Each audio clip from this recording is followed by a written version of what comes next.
Here we go. I have some good news.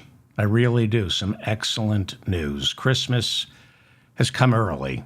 Or considering how last Christmas turned out for me, Christmas has finally arrived. George Santos, the patron saint of people without patron saints, is staying put. I think. I spent the day doing the math on this, and I think I got it all wrong yesterday. I also think everybody else is getting it wrong. Everyone said, we all said there are now enough votes to expel George Santos from Congress and that we could see him gone by as early as tomorrow. That would make George Santos only the sixth member of the House of Representatives ever to be thrown out of office by a vote of Congress. But I don't think it's going to happen. I think George Santos, I think we're going to have him around for at least another year. I'll explain in just a few minutes. But first, this is the mop-up for November 28th, 2023. Thank you for finding me. I'm David Feldman, coming to you from an air shaft somewhere in Manhattan where it's 38 degrees. The skies are clear and we can expect clouds by the afternoon. Temperatures will be closing in on 50 degrees. That's here in New York. I call it straight jacket weather. Make sure you go outside, just bring along a straight jacket just in case things get crazy. But 100 million people on the East Coast are expecting below freezing weather for the first time this autumn. Yes, it's still autumn. Tomorrow afternoon, New York, Washington, D.C., and even Atlanta, Georgia can expect temperatures to drop below freezing. Please like this episode so I remain in your feed and leave a comment. I read them all. You know that.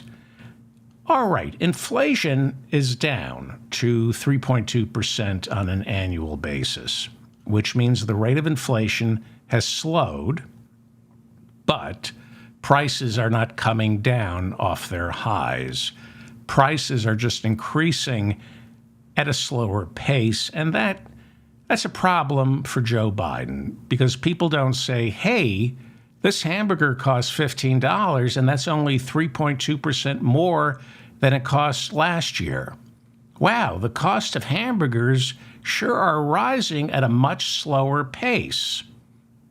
It's still a $15 hamburger. Well, on Monday, President Biden said what I told you 2 years ago. Much of the inflation we're witnessing stems from corporate greed. I said there was a very simple way to determine how much of inflation is due to supply chain issues and how much is due to corporations charging whatever they want because they control so much of the market share, it gives them pricing power. There's a very simple way to find out. Every quarter, corporations report their earnings. They report their profits. And what we were seeing during the height of last year's inflation was record profits for corporations, especially in the food sector. That's the problem with duopolies and monopolies. Americans can't choose lower prices because they have no options. Well, on Monday, President Biden unveiled his new supply chain task force. He announced 30 steps his administration is taking to ease the supply chain burdens, especially in the pharmaceutical industry. Supply chain burdens that resulted not just in higher prices, but severe shortages. Biden then accused American corporations of price gouging. He said corporations are charging consumers non-existent higher fuel and raw material costs. Biden pointed out that all these costs have come down. It's cheaper to ship products to the market, and yet corporations are still charging consumers as if these costs never came down. Biden said, quote, any corporation that has not brought their prices back down, even as inflation has come down, even as the supply chains have been rebuilt. It's time to stop the price gouging, give the American consumer a break. Well, they're not going to. You know, there was a time when we had windfall profit taxes, and Richard Nixon instituted a wage and price freeze. There are a lot of things you can do to bring down inflation. The Iowa caucuses are January 15th. Former New Jersey Governor Chris Christie said he is planning to stay in the race all the way through the convention.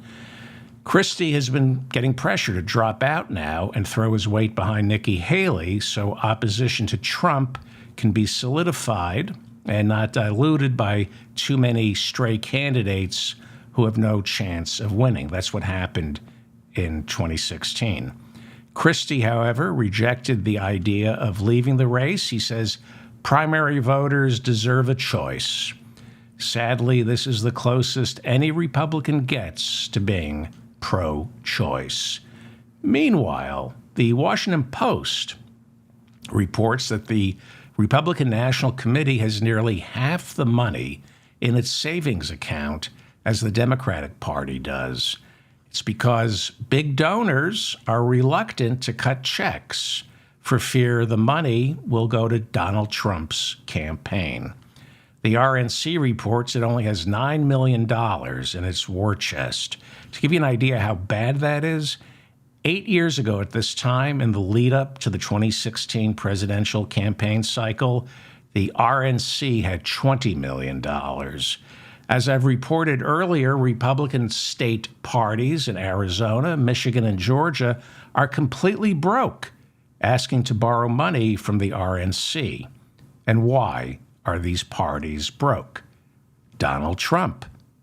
Legal fees, specifically to pay lawyers to defend party officials indicted and or implicated in Donald Trump's phony electors scheme, which is being prosecuted in Michigan and Georgia and possibly Arizona, as well as several other swing states. And for the life of me, I do not understand how Ronna McDaniel, the chairwoman of the RNC, hasn't been implicated in the 2020 false electors scheme. Everything I've read suggests she put Trump's lawyers, Giuliani, John Eastman, Jenna Ellis, and Kenneth Chesebro, in touch with all the Republican leaders in those swing states who'd be willing to meet before January 6th to certify phony documents claiming they were duly elected Trump electors. I don't think we've heard the last of her involvement in all this. John Eastman is one of the 19 co-defendants in the Georgia RICO trial, charging Donald Trump with running a criminal racket to overturn the 2020 presidential election. Eastman is charged with writing several memos that outlined the phony electors scheme, as well as why Mike Pence had the constitutional authority not to certify the election for Joe Biden on January 6. Eastman is reportedly furious now that the Fulton County District Attorney has asked the judge for an August start date for the trial. And on Monday, he filed a motion to start his trial much earlier in 2024. Meanwhile, it has not been a good year for John Eastman. Earlier this month, a 5-month disbarment hearing, it lasted 5 months, his disbarment hearing in California, and they concluded that he was in fact culpable in breaking ethics rules by assisting Trump to overturn the 2020 election. And now a judge in California has to decide whether to take away John Eastman's license to practice law. Eastman is a former law clerk for Justice Clarence Thomas, as well as a close friend of Ginny Thomas, and up until recently, one of the leading scholars at the Claremont Institute, which the New Republic describes as one of America's leading anti-democratic think tanks that promotes authoritarianism and white nationalists. Hard to feel sorry for this guy. And now John Eastman claims he's broke. In an interview, Eastman said the legal defense fund set up for him so far only covers 1/3 of what his legal fees have been, and that it only covers 1/8 of what he expects his legal fees to amount to by the time this is all over. That's what he said. By the time this is all over. All over? This is never ending. This is a bust out, Davy, as Tony Soprano said to his friend who owned the sporting goods store. This doesn't end. You're just going through Georgia. There's also the phony elector scheme in Michigan, that trial. Arizona, Nevada, perhaps. Maybe Wisconsin, too. I got news for you, Mr. Eastman. I don't think this ends anytime soon. Plus, it's believed that John Eastman was named as an unindicted co-conspirator in special counsel Jack Smith's Washington, D.C. trial, charging Donald Trump with election interference. Who knows where that trial leads? This is going to be going on for years, John Eastman. It's kind of like your Green Bay sweep, but this time the zone getting flooded is you.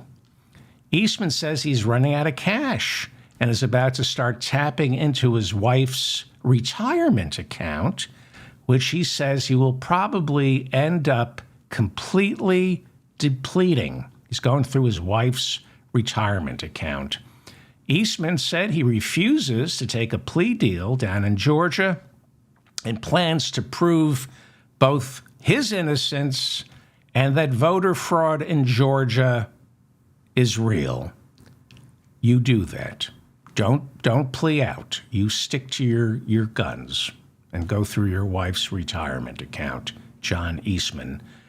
Meanwhile, Donald Trump is apparently getting self-conscious about all those verbal misfires and gaffes he's been making out on the campaign trail. See, Trump's big thing is making fun of how old Biden is, but the routine doesn't work when you keep calling Joe Biden Barack Obama. If you remember, we've talked about how Trump's constantly confusing Joe Biden with former President Barack Obama. Trump is getting embarrassed, and rightfully so. And now he insists he's doing it on purpose. Yeah, right. And you warned us on purpose that Joe Biden is going to bring about World War II. You didn't mean to say World War III. You meant World War II. Well, maybe he did mean World War II. I don't think World War II ended the way Donald Trump or his father would have preferred. And I'm guessing he'd like to fight World War II all over again, this time with a happy ending. Yeah, no, you did it on purpose, Donald. You're firing on all cylinders, champ. Like when you called Sioux City Sioux Falls, you did that on purpose too. Well, speaking of sue, or at least getting sued, Donald Trump will be back on the stand in the New York State civil fraud trial during the second week of December. Eric Trump takes the stand next week. Prosecutors have already rested their case. The defense is now presenting theirs. And so defense witnesses are taking the stand in a trial where, as you all know, the judge already ordered the Trump Organization to be dissolved and all of Donald Trump's New York State properties to be sold off. He's already lost this case. The judge has already ordered the permanent suspension of all of the Trump family's business certificates in New York, which means They have been barred from ever making money in New York ever again. Or should I say they've been barred from racking up debt in New York ever again. Now, all that remains is determining whether Trump should be banned from purchasing any real estate for the next 5 years and how much to fine him. How much is the fine going to be? Initially, the New York State Attorney General, Letitia James, wanted to fine Donald Trump and his two sons $250 million. But then, during the discovery phase of the trial, she took a look at the Trump Organization's books, and she said the fraud was, quote, positively staggering.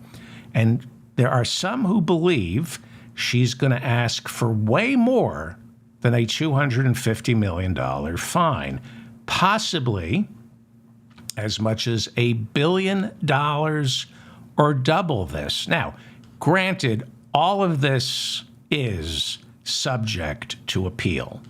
Okay, I'll get to that in a second. But we just talked about John Eastman's legal fees. Imagine what Donald Trump is looking at. Michael Cohen, Trump's former attorney and attack dog who turned state's evidence, says that Trump doesn't have the cash and that in order to pay his legal fees, he's going to have to keep dipping into the Save America PAC and sell off parts of his real estate portfolio.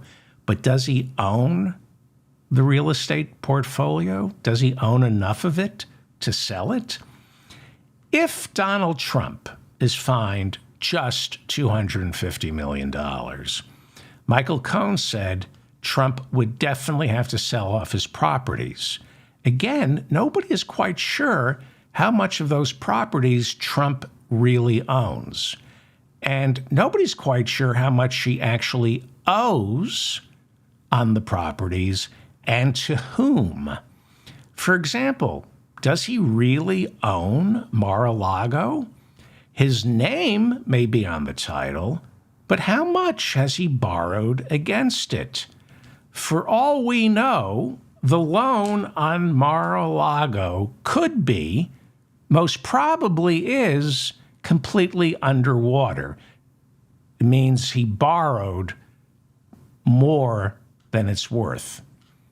You know how you refinance your mortgage to improve, build a kitchen that never gets remodeled? He's been doing that his whole career. Diana Florence, a former prosecutor with the Manhattan District Attorney's Office, told Politico yesterday that if Judge Arthur Engoron, he's the judge in this case, if his ruling holds up in appeals, and there's no reason to believe it won't, then Trump's business would be declared by the state of New York to be dead.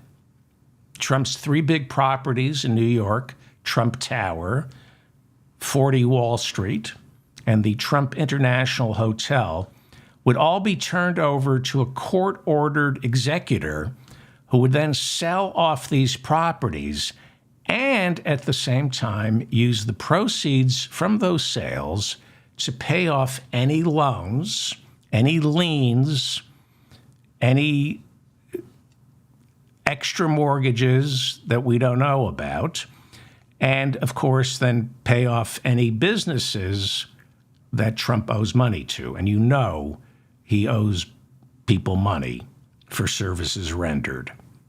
Okay? Here's the best part. If any money is left over from these sales, and there's no reason to think there would be, Trump has to pay taxes on it, but he has no cash. If he doesn't end up back in the White House, this fraud trial will wind its way through the appeals process very quickly. It could all be done and settled in less than 2 years, when Donald Trump will be pushing 80. And he then has to come up with a payment plan pushing $180. He'd be allowed to pay back the fine, and we're being conservative here and saying it's going to be $250 million. They would allow him to pay that fine over a period of years. And he'd be allowed to pay back what he owes the government over a period of years. Not sure the Russian mobsters have a payment plan. Maybe a couple of toes each day. I don't know. But where does he get the cash to live on? Where does he get it? Plus, if John Eastman is looking at $3 million in legal fees, what do you think Trump is looking at? What do you think Trump is looking at? Now, he's got 4 criminal trials. He's got the civil fraud trial that's going on right now. He has the E. Jean Carroll trial that starts in January. Plus, he has all the other civil trials that we're not paying attention to, plus all the other investigations, so he doesn't go to trial. How many lawyers do you think he's got working for him? I'm going to be conservative here. Let's say he's got 6 trials going on. E. Jean Carroll, the 4 criminal trials, and this fraud trial. Let's be conservative here and just say 3 lawyers for each trial. Let's give him 18 lawyers, okay? But that's unrealistic. At the very least, he's got 25 full-time lawyers working on all these cases, plus the ones we're not even paying attention to and the ones we don't know about. So I'm just going to say 25 full-time lawyers. So figure they bill 10 hours a day. So let's say that's, and I'm being conservative here. Get out a calculator.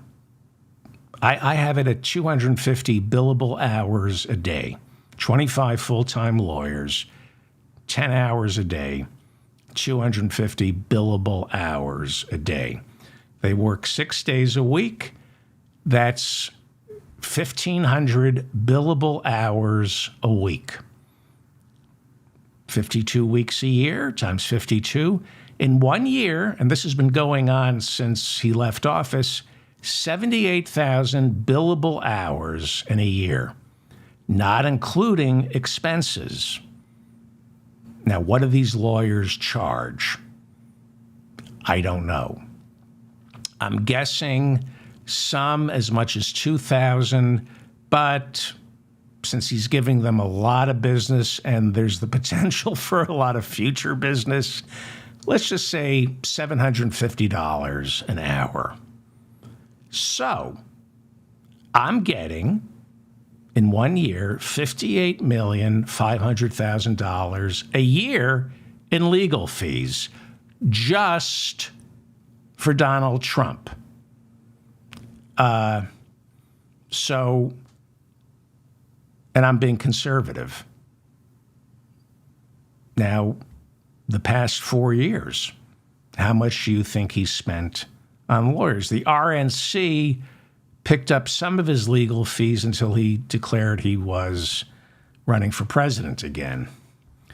What do you think his legal fees have been? $100 million? Just on himself. $200 million? And this stuff is going to continue, especially if he's not in the White House. Where does he get that money? He's got the appeals process.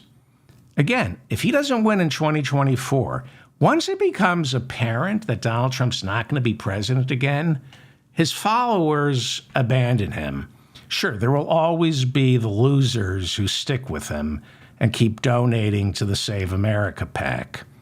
But that won't be enough for him to live off of. We know that he's been living off the Save America PAC, which was founded right after he lost the 2020 election. It was set up so he could investigate voter fraud. The money was supposed to go to Rudy Giuliani, Jenna Ellis, Sidney Powell, John Eastman, Kenneth Chesebro. It was supposed to go towards all the lawyers, Bernard Kerik, who was supposedly investigating voter fraud, and Bernard Kerik, the former police commissioner of New York, went to Jack Smith, the special prosecutor, and reportedly said, you got to look into the Save America PAC.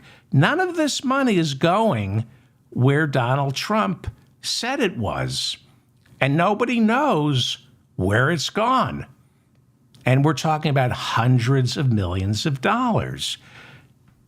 I suspect, and I've heard, that he's using it, we know he's using it to pay his legal fees. That's allowed, and that's what he's doing. The records show that. But where's the other money gone? Where's the other money gone? Or is it all going to legal fees? He's got a lot on his plate. Can you imagine pushing 80 and living like this? And then, of course, prison. There's a distinct possibility he's going to prison.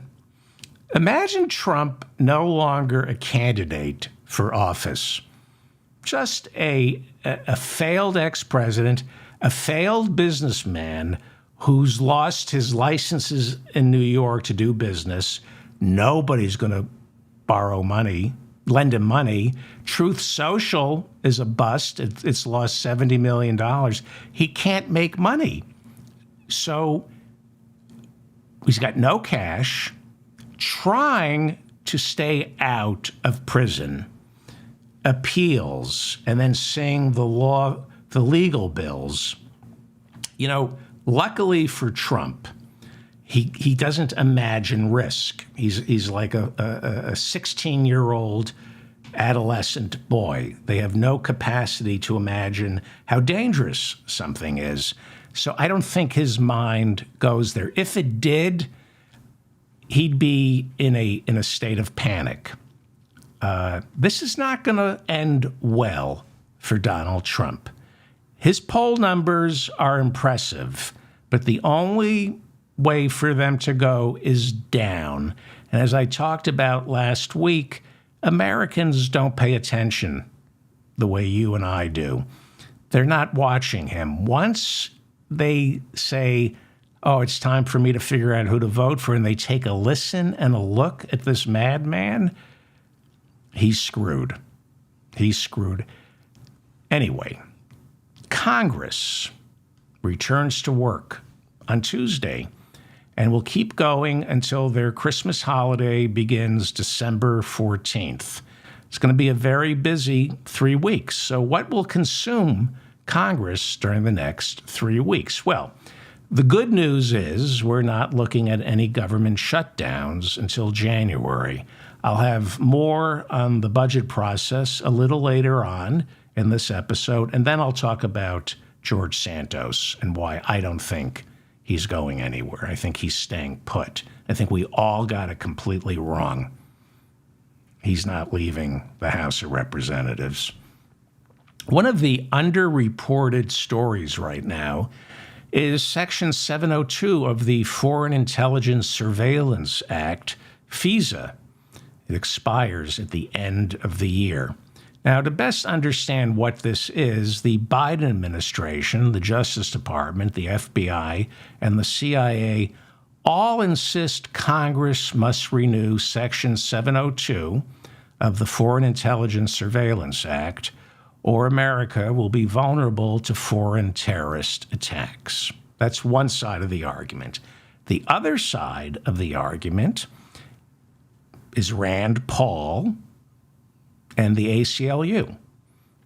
The ACLU is opposed to recertification, and they say they would only support the Foreign Surveillance Act if it has more safeguards for our civil rights. Now, they've been kicking this can down the road all year. It expires in, 5 weeks? Section 702 was passed right after 9/11. Those in favor of renewing Section 702 say it gives our government the authorization to spy on foreign nationals. Those are people who travel to and from the United States. It permits the government to intercept their phone calls, their emails, and other correspondence without requiring a warrant. Like Mohammed Atta was a foreign national. He came to the United States, hung out, went back, but he was never an American citizen.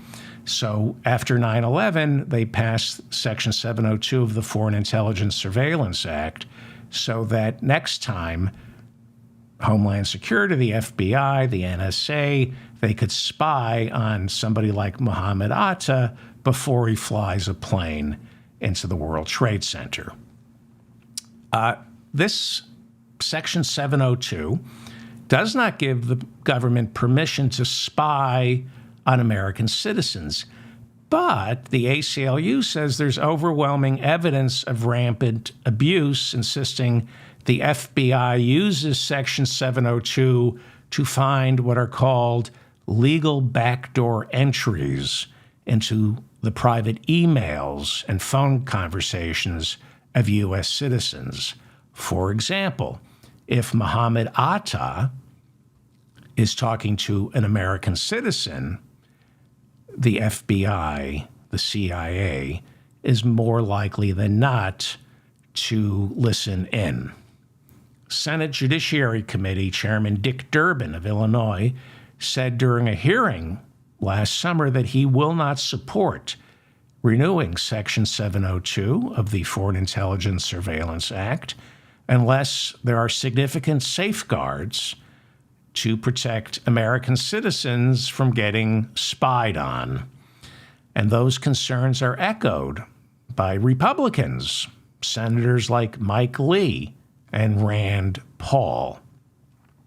Republicans have become especially critical of Section 702 ever since the Obama administration and Crossfire Hurricane used FISA warrants. Is it FISA? FISA warrants. The Republicans have disliked Section 702 because the Obama administration used it during the 2016 presidential campaign in order to spy on communications between the Trump campaign and Russian operatives.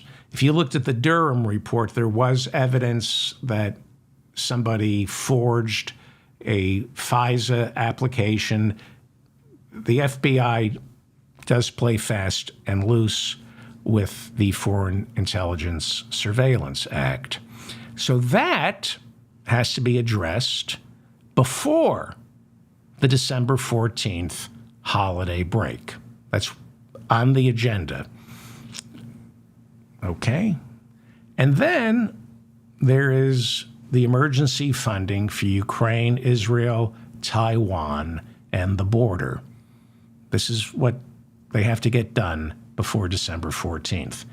The president, Chuck Schumer, he's the Senate Majority Leader, he's the Democrat, and Mitch McConnell, the Republican Senate Minority Leader, they want an omnibus emergency supplemental where funding is bundled together into a $106 billion bill. But Republicans in the House, especially in the House, want the bill broken up into what are called single subject bills, voted on separately. It has always been assumed that Ukraine would be the tough sell for Republicans in the House. And it's always been assumed that Republicans would have no problem funding Israel. But now there's no guarantee that the Democrats are going to be marching in lockstep when it comes to a funding bill for Israel. Things are changing. Leanne Caldwell and Theodoric Meyer. Theodoric, good writer. I think he come up with a better first name, Theodoric. Theodoric Meyer, great writer, except for his first name. Theodoric? Bet you got beaten up in grad school with that name. Forget elementary school. Who calls themselves Theodoric? Anyway, Leanne Caldwell and Theodoric Meyer write in the Washington Post that Democrats are getting pressure, especially from young voters, to urge a ceasefire instead of giving Israeli Prime Minister Benjamin Netanyahu a blank check. And if you've been paying attention to what's going on over there, there's a 4-day ceasefire that seems to be extended for 2 more days. So there's a growing sense that the Israel supplemental may not be necessary. That's what some Democrats are starting to feel. Speaker Mike Johnson says that despite resistance from the hard right in his Republican caucus, he is going to fight to fund the war in Ukraine. This is somewhat surprising because he is the hard right. He is the Freedom Caucus. Johnson said America can't sit back and allow Putin to march through Europe. Again, Mike Johnson comes from the hard right, pro-Putin wing of the Republican Party. So it's surprising to hear him talk this way. If you are very Christian, you're right wing and you're a Republican, you support Putin, the right wing Christians in the Republican Party see Putin as the great white Christian hope for Asia and Eastern Europe. He's authoritarian. He's cracking down on the LGBTQ community. These people are rooting for Putin.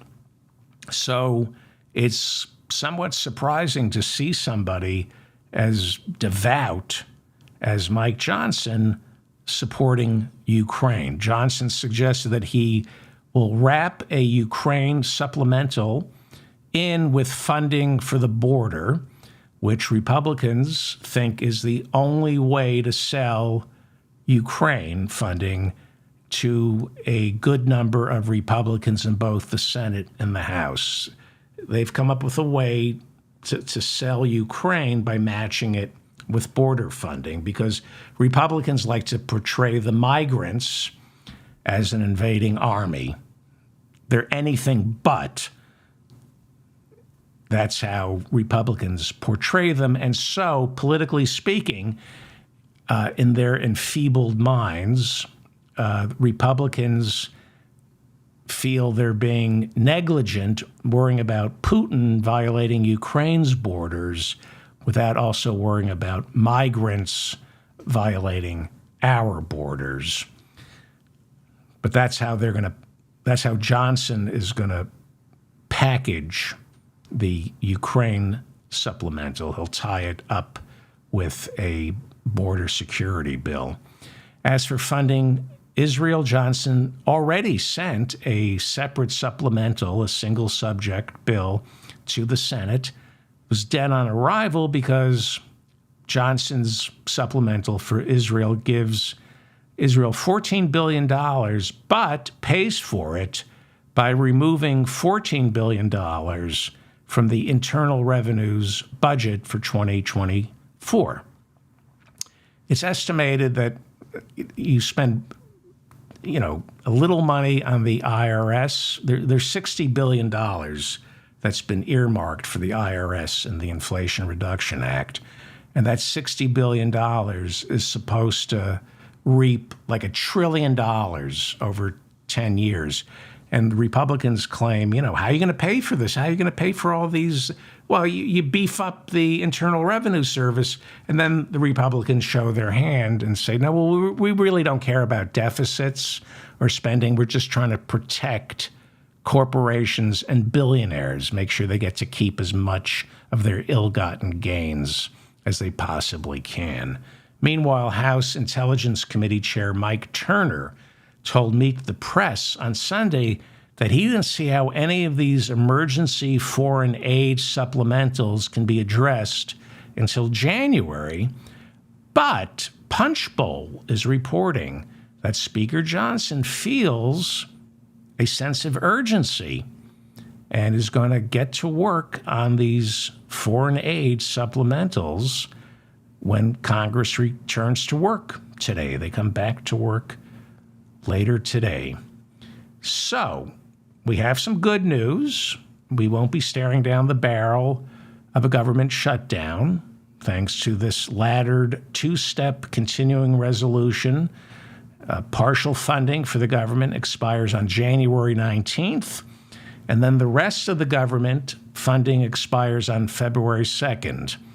That means there's still time to pass the 2024 budget, which was supposed to have been passed back in October. To refresh your memory, the annual budget to keep our government running is divided into 12 appropriations bills. Each bill covers various departments. Now, according to the Washington Post, the House has passed 7 of the 12 appropriations bills. Be nice if we followed this the way we follow the NFL.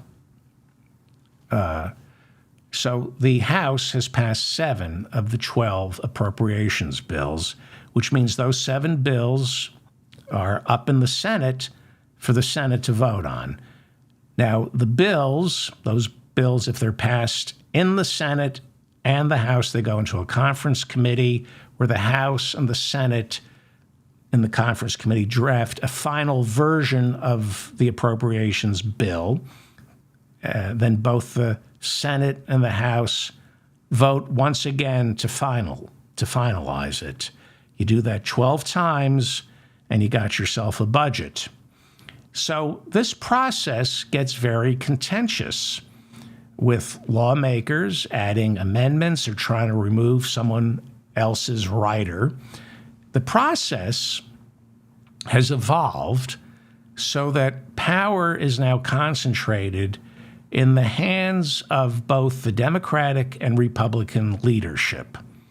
And what has become customary is to create what are called these omnibus bills, where the party leaders in both the House and the Senate at the last minute fold all 12 appropriations bills into one gigantic omnibus bill that nobody can read, which means nobody can challenge it. And then you create a deadline, a government shutdown crisis. And the party leaders on both sides order their rank and file to get in line and vote for the omnibus bill.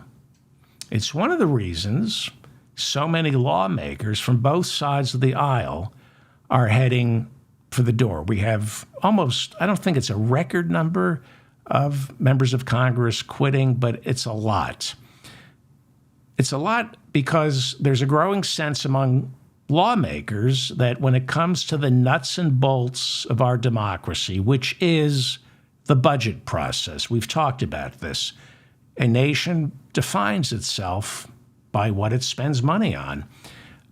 When it comes to the budget process, something called regular order, where committee chairs spend the year holding hearings and marking up bills, and then are consulted by the leadership, that's called regular order. There's a growing sense that the entire process has been abandoned in favor of a handful of people at the very top of both parties dictating how our tax dollars are spent. And all of this is done in the name of efficiency, but what it really is a concentration of power. Nobody wants a mess. If you've ever worked for a living, if you've ever worked in a corporate job, if you've ever been working in a startup or a new business, first it's a mess. Nobody likes a mess. So what they do is they work on efficiencies, but what efficiencies really mean is concentrating power into the hands of just a few. That's not the way democracy is supposed to work, or a republic, or whatever you want to call this kleptocracy. Let's call it a kleptocracy. It's supposed to be messy. It's supposed to be a food fight. And this is the complaint you hear from Republicans, the backbenchers. You don't hear it from the Democrat backbenchers. You hear it from like Chip Roy, Matt Gaetz. They think it should be messy. And Democrats, even the squad, march in lockstep. Not completely. They didn't march in lockstep on the resolution in support of Israel. But I believe if it were messier, and by messier I mean the Democrats start behaving like the Freedom Caucus, or at least you have some Democrats behaving like the Freedom Caucus. If there were some kind of analog on the left to the Freedom Caucus, then Congress, I believe, would be less polarized, less divided. It would force leadership on both sides to work together. It would move Hakeem Jeffries and Mike Johnson to the middle because they both have angry members of their caucus on the flanks. You would have the far-right Freedom Caucus and the far left, and they would make what the leadership considered unreasonable demands, and it would force some sort of reconciliation, bipartisanship, and their demands, the demands on the far left, would get absorbed into policy the same way these crazy demands from the Freedom Caucus get absorbed into policy. You look at the Freedom Caucus, they're not afraid of their own power. That's because they're from safe, deep red districts. The more obstructionist they are, the more they dig in and refuse to abandon their so-called conservative principles, the more they get rewarded by their constituents. The Democrats also have members from deep blue districts, but deep blue doesn't necessarily mean progressive. San Francisco gives us Nancy Pelosi. It's deep blue, but San Francisco is anything but progressive. It's rare to find a Democrat like Barbara Lee from Oakland, from a deep blue district, who refuses to budge. There are still people in the Democratic Party, like Barbara Lee, who won't budge. So like I said, and I'm hoping we all start following this the way we follow sports, because it's really interesting and you can control the game. You're a passive observer watching football, but this game you actually have skin in, and you don't have to bet to make money. You can actually call your congressperson to make money. So this is about money, about distribution of wealth. You don't need a revolution. You just need to take over the appropriations process and transfer the wealth down, not up. Like I said, there are 5 appropriations bills left in the House. Did I get that right? I'm sorry. Is it 5 or 7? Let me double check that. There are, I believe, where are my notes? All right. I think it's 5. I'm going through my notes. There are 12 bills. I think they passed 7 in the House. Rewind. I think there's 5 left. The most contentious appropriations bill that hasn't gotten through the House, and it's fun to watch this, to watch C-SPAN, to watch this being debated. I believe there are 5 appropriations bills being debated in the House. H.R. 5894 makes appropriations for the Department of Labor, the Department of Health and Human Services, the Department of Education, and the smaller agencies related to the aforementioned larger ones. So this is an interesting appropriations bill to watch. You get to hear some crazy speeches. Republicans despise everything in this appropriations bill. They hate the Department of Labor. They want to eliminate the Department of Education and the Department of Health and Human Services. Well, that they despise to the core of their very being. And that's just one appropriations bill. The Department of Health and Human Services has sub-agencies that include the Food and Drug Administration, the Centers for Disease Control, the National Institution of Health. Yeah, that National Institution of Health, which funded the COVID vaccine, Moderna, as well as research at the Wuhan lab in China. So imagine the insane riders and amendments the Republicans are attaching to that appropriations bill. This is why they concentrate the power into a select few, because these Republicans are cuckoo. Then, that's one of the five. Then there's the Financial Services Appropriations Bill. This appropriations bill funds the government of Washington, D.C., because Washington, D.C. is not a state. It's a federal district. It doesn't have its own state government. So right there alone, Republicans are messing with this bill in order to restrict access to contraception and abortion for Washington, D.C. government employees. This bill also provides funding for the judiciary. It pays the salaries of our justices. Now, one would think if the Democrats had the balls that the Republicans do, the Democrats would attach amendments saying Supreme Court justices will be paid $1 a year unless they disclose where all their gifts come from. If the Supreme Court right now had a liberal majority, you could be certain the Republicans would be doing that right now. They're already attaching amendments on the Homeland Security appropriations that Mayorkas be paid $1 a year. There's a lot of power in appropriations. If you have a landslide, I mean, you need to control.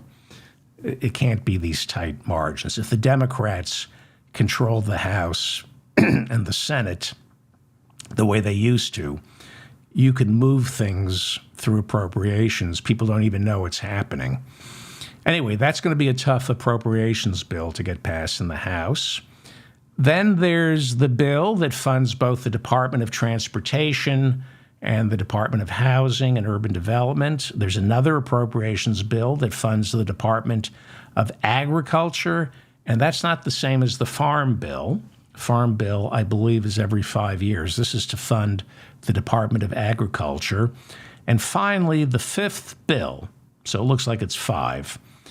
The fifth bill, still tied up in the House, is the appropriations bill for the Department of Justice and the Department of Commerce. They combine those two agencies in this funding bill.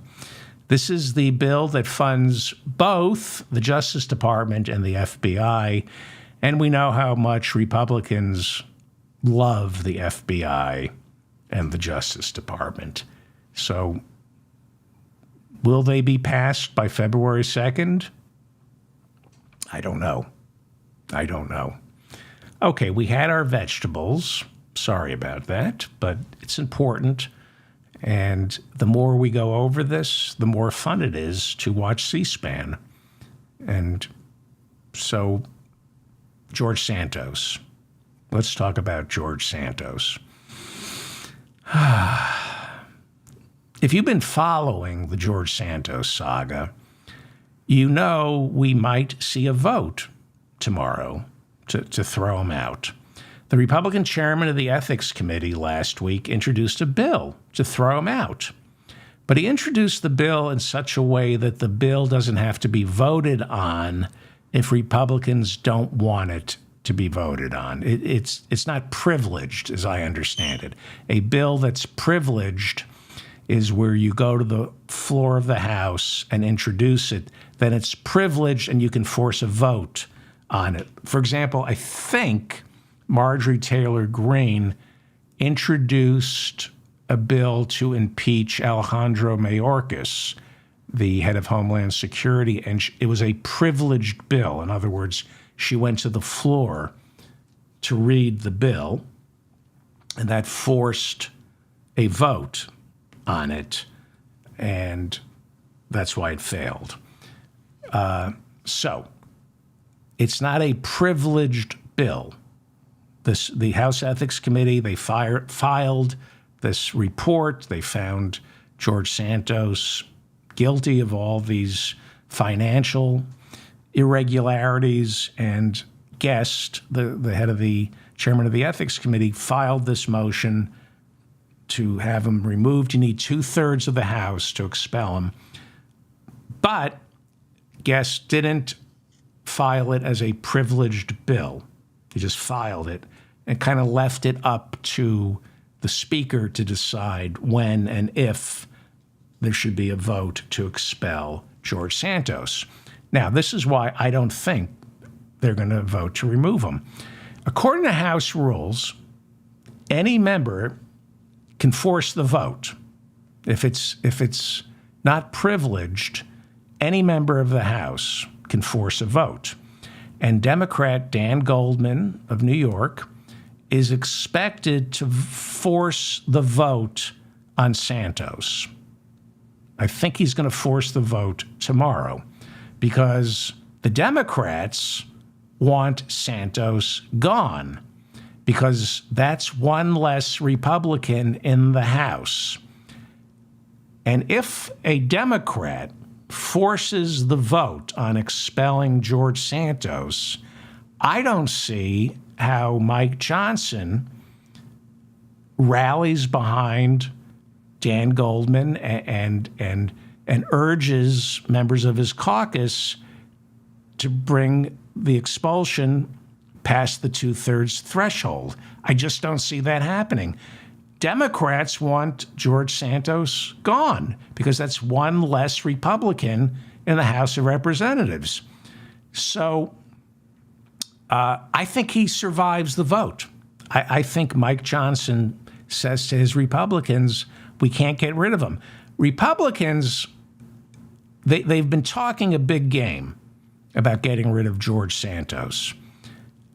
I think they're about to come to their senses tomorrow and realize they need George Santos. We need George Santos. I need George Santos. But the Republicans really need George Santos. I don't think they're not thinking clearly. Last week, after the ethics report came out, everyone started to believe that the Republicans were so disgusted by George Santos, there was finally enough votes to get past the 2/3 threshold. But I have to believe they've had their Thanksgiving holiday to think about all this. They can't get rid of him. They need him. Their majority in the House is already razor thin. If they throw Santos out tomorrow, it gets thinner right when they're trying to pass the 2024 budget and the FISA issue and the emergency funding. And with a razor-thin majority, that gives more power to Matt Gaetz and Marjorie Taylor Greene. Even worse, if they throw George Santos out, New York will hold a special election to replace him.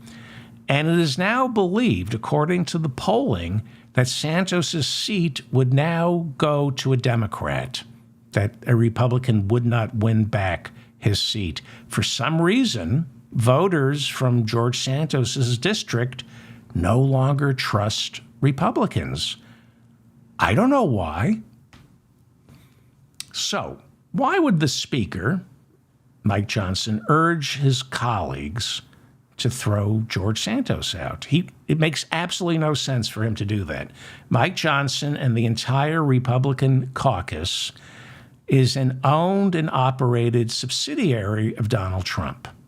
They spent the past, 6 years serving a felon. Suddenly they have a problem serving with one. All of a sudden, they're worried about the rule of law. They can't make a move without a blessing from Donald Trump, who in 2 separate trials just this year alone, 2 separate trials just this year alone, was found guilty of raping E. Jean Carroll. And in another trial in New York State that I talked about earlier, was found guilty of defrauding banks, insurers, and the government out of possibly $3 billion. Okay? Even though Trump has 4, count them, 4 criminal trials starting next year, the Speaker of the House endorsed him last week for president. But George Santos is a bridge too far. We can't be associated with this man. George Santos has been reasonable. He says he's not going to run for re-election. Why get rid of him? If he stays put, that will give Long Island Republicans a few months to find a suitable replacement to run next year, someone who might be able to keep the seat. But of course, they're going to need to find someone who has the Santos magic. And that won't be easy because George Santos is a once-in-a-generation gold mine of fraud, deceit, dishonesty, and most importantly, he's got that perfect combination of clumsiness with just the right amount of panache. I love this guy. So before Republicans do anything stupid, well, it's too late for that. Let's say before they do anything more stupid, they should take a deep breath. Not around Marjorie Taylor Greene, but take a deep breath and think, how about forgiveness? Perhaps a little grace. George Santos's only crime is he's a criminal. That's all. He got caught. And people like me, I feel that makes him vulnerable, and I want to protect George Santos. I think a lot of us are rooting for George Santos because, well, he has yet to be convicted. And I think most Americans still believe in the United States that a man is innocent until proven guilty of not being able to intimidate a judge and jury. Before we destroy a man's life, let's give him his constitutional right to intimidate a judge, that judge's clerk, give him his right to take to social media and intimidate witnesses, dox them, and let every juror know that if they vote to convict, everyone, especially George Santos's friends, will know where these jurors live. Isn't he at least entitled to that? Just because the man's a United States congressman, it doesn't mean he's abandoned the right to make a mockery of our criminal justice system. So, we don't really know how this all ends with George Santos.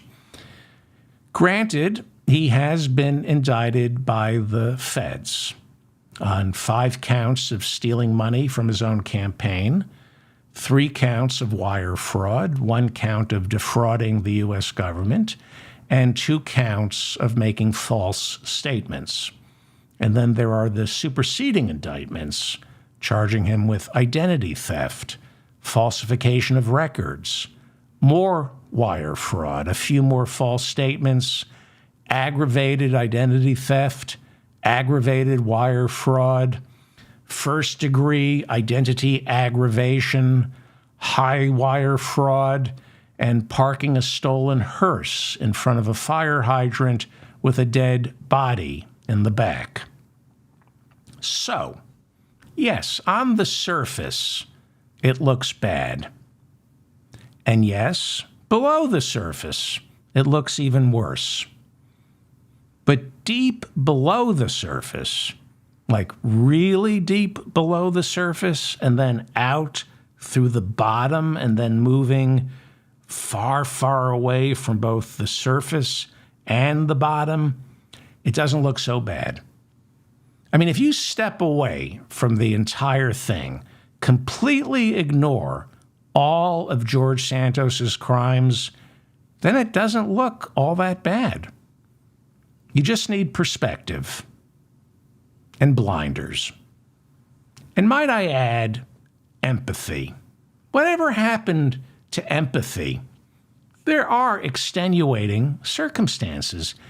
This is obviously a deeply troubled man who hasn't had it easy. Why are we piling on? George Santos says he is the grandson of Holocaust survivors. And then it turns out he isn't. Do you have any idea? Do you have any idea what that does to a human being? First, the guilt of being lucky enough to say you have grandparents who lived through the Holocaust, coupled with the guilt of knowing you don't have grandparents who survived the Holocaust. Ask any psychiatrist who specializes in trauma. The only thing worse than survivor's guilt is survivor's innocence. And he's a sociopath. But despite all of that, George Santos has pushed through. He's persevered. He's persisted. Santos worked hard at convincing voters he graduated from Baruch College. Yes, it was a lie.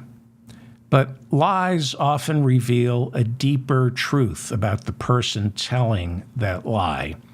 And with George Santos, that lie reveals a noble truth. The lie about graduating from Baruch College reveals that at his core, George Santos is the embodiment of a type of humility sorely lacking in the halls of Congress. A lesser man, a more ambitious man, a man who thinks he's better than we, could have said he went to Harvard, Yale, or Princeton. He could have lied about going to any one of those schools. That's how talented George Santos is. He had the pick of any Ivy League school he wanted to lie about. But no, he picked a more down-to-earth college like Baruch. He turned down the top schools, and instead he chose to lie about going to Baruch College. This says a lot about the man's character. He didn't feel the need to wave his phony, superior education in our faces and try to make us feel inferior, because that's not who he is. And despite lying about not going to the best schools, somehow he was able to lie about landing a job at one of the most prestigious financial firms on Wall Street, Goldman Sachs. What an inspiration to all of us. Do you have any idea how hard it is to land a fake job at Goldman Sachs with only a fake degree from Baruch College? George Santos is the American dream. He reminds us that if you keep your head down, work hard at lying about your grades at Baruch College, you can beat out all the other candidates who lied about going to Harvard and then earn the right to lie about working at Goldman Sachs. You know, I also think that says something about Goldman Sachs for not actually hiring him. Good on you, Goldman Sachs. Good on you. So put yourself in George Santos's shoes for a second, just for a second. Born to exorbitant yet non-existent wealth. Do you have any idea the pressures that puts on an individual having to live up to the demands of your non-existent parents with their non-existent wealth? No matter what you lie about achieving in life, deep in the back of your mind, you're going to be thinking, all these things I lied about accomplishing, I didn't do any of it on my own. I had an imaginary leg up, a head start, because I was lucky enough to be born with a fictitious trust fund not worth millions of dollars to catch me if I fall. How is this man ever expected to have a meaningful relationship? Who could he trust? Does this person like me for who I say I really am? Or do they like me for who I also say I really am? It takes a toll on a child. And then to lose your dear mama in the Twin Towers on 9/11, but not really. I can't imagine what that would be like. I can barely imagine losing a loved one on 9/11. I mean, that's too horrible to think about. But the thought of not losing a loved one on 9/11, I couldn't get out of bed in the morning. Why even go on? What kind of cruel and unforgiving God would take George Santos's mama in the prime of her life and not have her anywhere near the Twin Towers on 9/11? That does things to a child. You develop trust issues that inform all future relationships. You meet someone, but your protective shell won't allow you to get too close because you have issues. You're afraid that just like your mama, this person is not going to leave you the same way your mama didn't leave you on 9/11. And then to watch helplessly as the relatives of actual 9/11 victims receive financial compensation, but nothing for you just because your mama did not die on 9/11. What a cruel and heartless nation we are. How cruel we are not to think about the people who weren't victims, but say they were, of 9/11. I truly feel sorry for George Santos, and we all should. Leave the man alone. Hasn't he not gone through enough already? Well, Santos is not going to resign. That's the kind of man he is. He said, you're going to have to throw me out because he said to resign is to admit all these charges against me are legitimate, which he says they are not. Shouldn't we take him at his word? Here's why I believe George Santos is staying put. And I mean this. Santos is to Speaker Mike Johnson what Joe Manchin is to Chuck Schumer.